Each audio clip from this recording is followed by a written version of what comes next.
In order to fully understand the importance of this story, you have to remember that when I was born, my older sisters, Shelley and Wendy, were already 11 and 13 years old.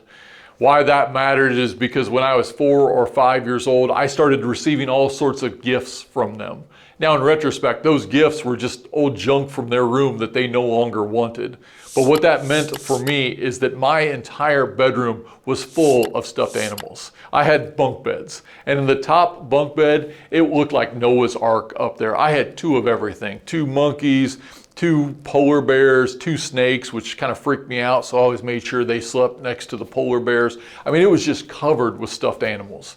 In addition, by my headboard, or on my headboard, I had the entire Smurf village, for those of you who are fans of the 80s, and for those of you who really were children of the 80s, you might remember the shirt tails. I had all of them.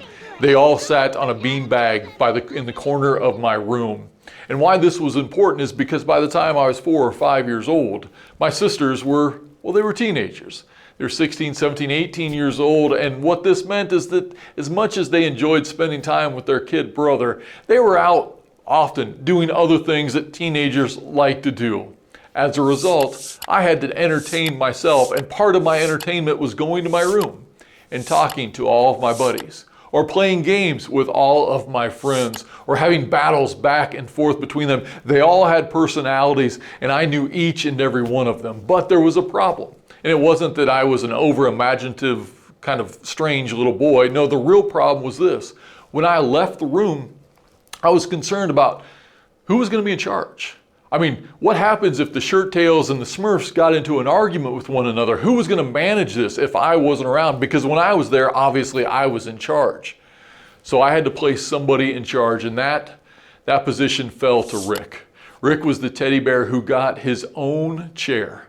He was the only one, his own spot. Some had to share a beanbag, others were up on the top bunk, but Rick got the rocking chair in the corner of the room. Rick was not the biggest bear. He was not our biggest stuffed animal. The polar bears, even a dog, was bigger than Rick, but he was the most trustworthy. He was the one I knew I could count on. Now, why this is important is because about a year or 2 later, when I was 6 years old, I was hospitalized for 2 weeks. For 2 weeks, I was actually a bubble boy. I was in an oxygen tent at the hospital in Grinnell, Iowa. I had complications due to asthma. It was very, very challenging for me to breathe. And so for 2 weeks, I basically laid in bed, watching TV, playing a few games every now and then, trying to read, maybe color some pictures. But for the most part, I was just there. And I was bored and I was sad. My parents were there on occasion, to be sure. I had friends or other people who would visit on occasion, but for the most part, I was just stuck in bed.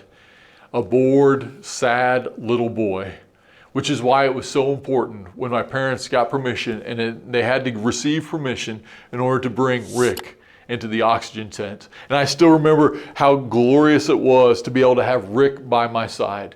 It didn't take away the sadness. It didn't take away all of the loneliness, but just to know that he was there, that I could embrace him at any moment, and that he would embrace me back, it somehow made that experience more bearable.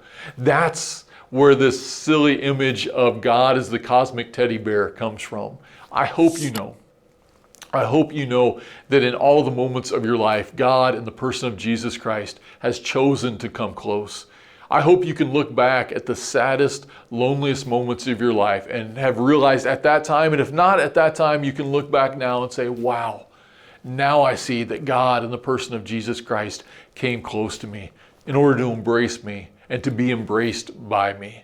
I think of the story of Mary mourning the loss of her brother Lazarus. Jesus shows up, and Jesus, when he sees Mary weeping, he doesn't pat her on the shoulder. He doesn't hand her a tissue. Instead, Jesus falls to the ground and weeps with her.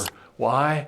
Because in the person of Jesus Christ, God has chosen to come close to us, to be embraced and to embrace us. That's why this image is so important. And at the same time, it can't be our only image for God.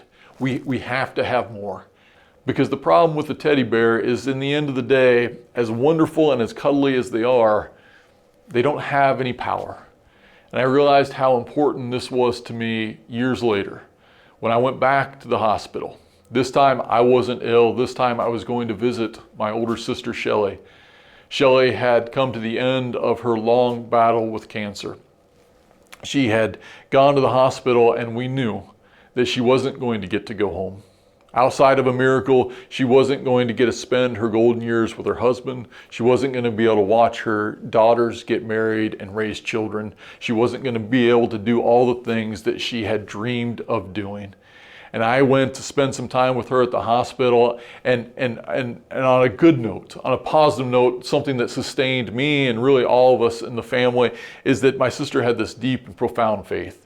She really did have this sense that God was with her in the person of Jesus. I mean, literally, she described how she could see Jesus when she was in so much pain and she was riding in the back of a car on the way to the hospital. She could see Jesus there with her. This gave us a great deal of comfort, and yet I still remember it wasn't enough. Now, it wasn't enough for me. When my sister was sleeping, I was having these deep and frankly frustrated conversation with God about, I need you to do more. It's not enough for you just to show up and be here with my sister. I need more. And at that moment, of course, I started thinking back to that story, my favorite story of the Bible, the story of Martha and Mary and Lazarus and Jesus. Because I was reminded that Jesus, he doesn't just come close to Mary. He doesn't just weep with her. That after Mary has no more tears left to shed, Jesus takes her by the hand, and he takes Martha by the hand as well, her sister, and they go to the cemetery. And there Jesus says a prayer and with a loud voice yells, "Lazarus, come out." Jesus raises Lazarus from the dead. We think the story is over when Jesus is weeping with Mary, but Jesus, he is also the author of life. He's not just the one who comes close, he's the author of life, which means that every time we think a story has come to an end, Jesus says, "Oh no, I've got another chapter to write." That's who Jesus is. As I thought about this story, I kept going back to saying in this heartfelt prayer, Jesus, are you going to be faithful to this promise? Are you going to be faithful to this promise of resurrection, of new life for my sister? I would like it in this life, but I'm going to trust you. I want to trust you that it'll at least happen in the life to come. And as I'm having this heartfelt conversation with Jesus, two nurses came in. One was ending her shift, the other one was just starting. Their names were Sarah and Rachel. And they both left. In the middle of the night, another nurse came in to check my sister's vitals. Her name was Leah. And then the next morning, another person came in. She wasn't a nurse. This time she was cleaning the room. Her name was Becca. And I couldn't help but ask, is Becca short for something? Is it short for Rebecca? And clearly this kind of freaked her out a little bit. She wasn't comfortable with this conversation. She said, "Yes, my full name is Rebecca," and then she left the room as quickly as possible. Now you may be wondering, why do I remember the names of all these people who were helping care for my sister? The reason is because those are the names from the book of Genesis. In the book of Genesis, God makes a promise to humanity that through this elderly couple, God is going to bless them in such a way that it will be a blessing to the rest of creation. And as you read the book of Genesis, the question is always, in these broken situations, is God going to be faithful? Is God going to continue to write another chapter? Because every time, with every generation, it feels like the people are in such a predicament that it's coming to the end of the story. And each time, God, the author of life, writes a new story. If you follow the chronological order of these stories of God's faithfulness, it's Abraham and Sarah. And then it goes to Rebecca, and then it's Rachel and Leah. Over and over again, the people who were coming into my sister's room were reminders, living, breathing reminders to me that God is the author of life, that Christ has another chapter to write in the life of my sister. People of God, we invite you to hold those two images in tandem with one another today. That God is, in the person of Jesus Christ, God is the cosmic teddy bear. He is the one who comes close when we are full of sorrow and pain. He allows us to hold on to him, and he embraces us as well. And at the same time, God is the author of life. In the person of Jesus Christ, he is writing new chapters, a chapter that ultimately ends not in death, but in life eternal. We invite you to talk about those things together. Thank you for joining us. We hope you have a great discussion.